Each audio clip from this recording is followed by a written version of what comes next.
Nah, ini ada pertanyaan, bagaimana untuk mencegah supaya jangan ada double order di satu candle. Jadi kita mau cek apakah di candle tertentu itu, di candle yang sedang berjalan ini, sudah ada nggak order sebelumnya. Apakah sedang open orders, buy sell, atau oh ya mau pending order juga bisa harusnya ya. Oke, kalau di sini berarti ya nanti kita ubah. Nah, untuk mencegah tadi supaya tidak ada double transaksi di sebuah candle. Ya. Nah, caranya adalah kita buat dulu fungsi. Nah, ini fungsi saya buat namanya key check order. Untuk outputnya nanti bool, ya. Hasilnya adalah ada apa tidak gitu aja, bukan hitung jumlah. Nah, untuk mengetahui seperti itu berarti kita perlu ngecek waktunya. Ada waktu mulai sampai waktu kapan gitu ya. Dari satu waktu ke waktu berikutnya. Jadi range waktu tertentu itu yang kita hitung. Dan di sini saya contohkan T1 itu adalah waktu dari open candle dan T2 adalah waktu dari harusnya close candle kapan, atau bisa juga sebenarnya time current kita buat atau waktu yang sekarang.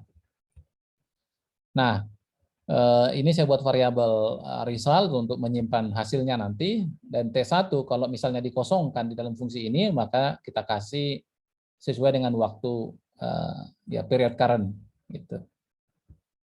Jadi waktu candle yang nol, yang nomor 0, yang candle yang sedang berjalan sekarang, tergantung ya, bukan tergantung, maksudnya time frame berapapun gitu. T2 adalah T1 tadi ditambah dengan period second. Misalnya kalau di H1 maka ditambah dengan 3.600 second dia kan. Atau simpelnya bisa juga ini sama dengan time current. Karena nggak mungkin ada order yang sudah dibuka maju ya waktunya. Gitu. Jadi bisa dengan simple ini di time current. Nah, kemudian kita looping history dulu ya, untuk mengecek apa yang sudah, apakah ada yang sudah close atau tidak. Nah, kita select ya sesuai dengan mode history. Ya, select by post. Nah, kita select dari akhir duluan ya. Kalau tidak berhasil select atau kalau simbolnya tidak sama dengan simbol yang sekarang atau ordernya bukan buy atau sell, dan nah ini order open time-nya, order bukanya ya, itu lebih kecil dari waktu yang ditentukan. Atau lebih tinggi dari waktu yang T2. Nah, tentu saja ini nggak mungkin lebih tinggi dari T2 kalau kita gunakan hanya untuk mengecek yang candle sekarang. Tetapi fungsi ini bisa digunakan untuk mengecek hari kemarin, gitu, minggu kemarin, ya tinggal diisi aja ini T1 dan T2-nya. Apakah ada order di minggu kemarin gitu. Kalau misalnya mau menghitung ya, bukan sekedar ada atau tidak, nanti tinggal di custom aja ini, dibuat counternya. Nah, kalau ada order di mana open time-nya itu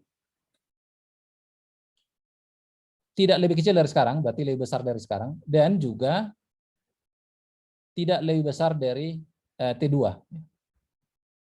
Tidak lebih kecil dari T1 dan tidak lebih besar dari T2. Maka berarti itu adalah di candle yang sekarang.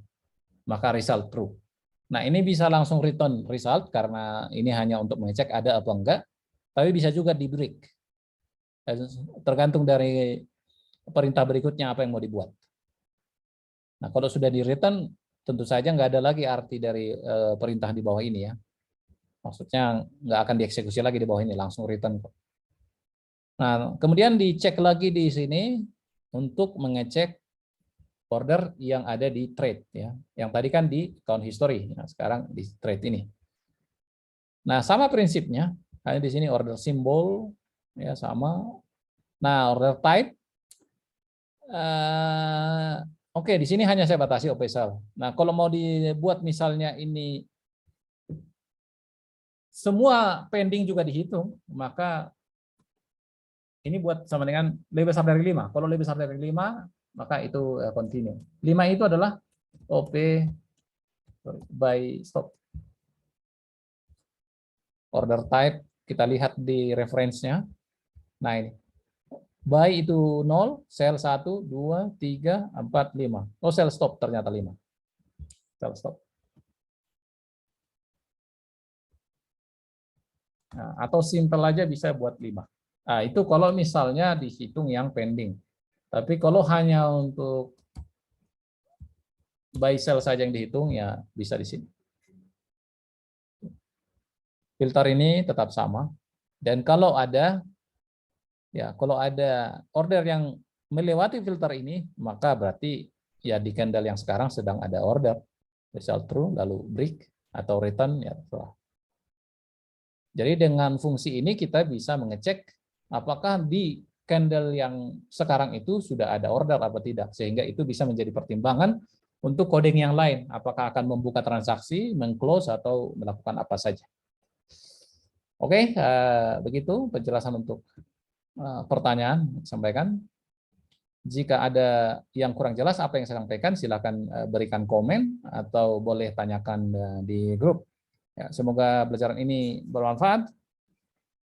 Salam sehat dan semoga kawan-kawan semua terhindar dari penipuan dan terlebih tidak ikut terlibat dalam penipuan-penipuan. Goodbye, sampai jumpa lagi di materi yang lain.